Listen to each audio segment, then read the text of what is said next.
My feeling towards this episode is one of ambivalence, and in this video I'll basically approach it— What? What are you doing here? It's my video. Get. Oh hey, thanks for dropping by.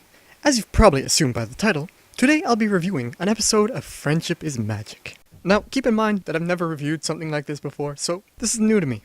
So the episode's called Friendship is Magic Part 1 and 2. What a name.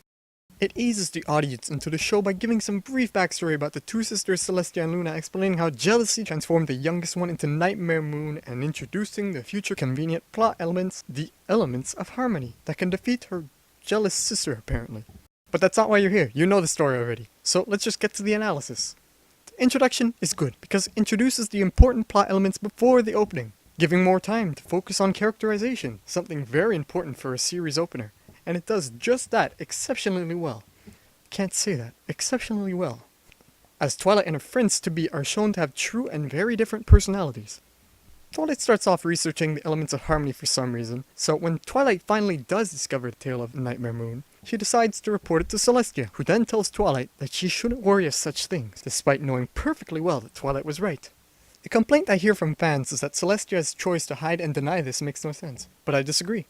And might go as far to say that Celestia's actions were the wisest things she could have done in this situation. Not the banishing her sister part, but at least when it comes to hiding information from Twilight. By suppressing Twilight's fear and having her casually prepare for the celebration, it gives her the chance to make genuine friends, and not just friends, that would help her defeat Nightmare Moon, which is what I assumed would have happened had she kept researching the elements. Instead, Twilight Sparkle is essentially forced to make friends, and this is where she's at her best in the episode. What you see her doing is realistic, putting on a friendly face act as she meets with the insane pony she will soon call her friends. As she goes on with the day and grows more and more annoyed, her act starts to fade. The best way I can explain it is this. There are some days where you simply aren't in the mood to do something or talk to someone, but you know that you have no choice and must do it eventually. So you try to put on an act, but in reality, you want to get out of there. This is what Twilight is doing in this case, and it truly adds to the realism of her character.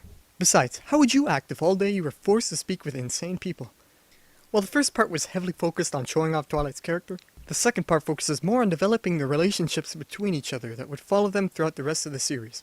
While essential, it could have also been done better. The situations that each element must face slows down the plot, and many just seem useless. An example of this is with the song. Oh my god, this song. I hated it, 0 out of 10. It nearly lured me away from the show. She had no reason to sing. It was stupid. Point final. I know it was mainly for comic relief, but it was dumb. Despite my little nitpicks of the character challenges, the ending was satisfying. Twilight with her new friends are able to defeat Nightmare Moon by breaking the shell of hatred and jealousy that Luna became trapped in with the help of epic rainbow-colored friendship destruction beams. Even better, since Luna wasn't banished or sent to the moon, but instead, the sisters put aside the differences to help rule over the kingdom together. Sweet beans. Before going into my episode rating, here's a few observations I made. Rainbow Dash has no reason to think Twilight is a spy. For instance, she warned you about it, so she'd be a terrible spy. Also, Twilight actually lets her friends accompany her, something that her current self should do more. Okay, now about the song. Jeez, I have a lot of points here. Oh, girls, don't you see? When I was a little filly, No, Pinky. No one could have known that. I'd hide under my pillow. Ponies can fit under pillows. From what I thought I saw. What I thought I saw? The trees are real. They were transformed by dark magic. You could even go inside them. They're hollow. Why didn't the tree close on her? Ha, ha, ha. Holy crap! Monotonous fake laughter clears up trees. Ha ha. It's a 50-second song. Irrelevant, they're still at the same place, no point of it. Wow, Nightmare Moon can create sentient pony illusions with dark magic. Why does Rainbow Dash need this much time to decide? These are unknown flyers you barely know. Your interest is in Wonderbolts, and back there are your friends, who can totally see you through that smoke, by the way. The tail and mustache don't match. At all. Goodbye, Luna. See you in a season or two. In conclusion, these are pretty good episodes, and worked really well as a series opener.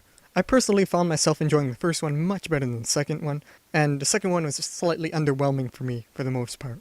When I watched these episodes for the first time, I actually didn't much care for it. But now, I realize that it was just stupid. Okay, so how am I gonna rate this? That's good. These episodes both get my seal of approval.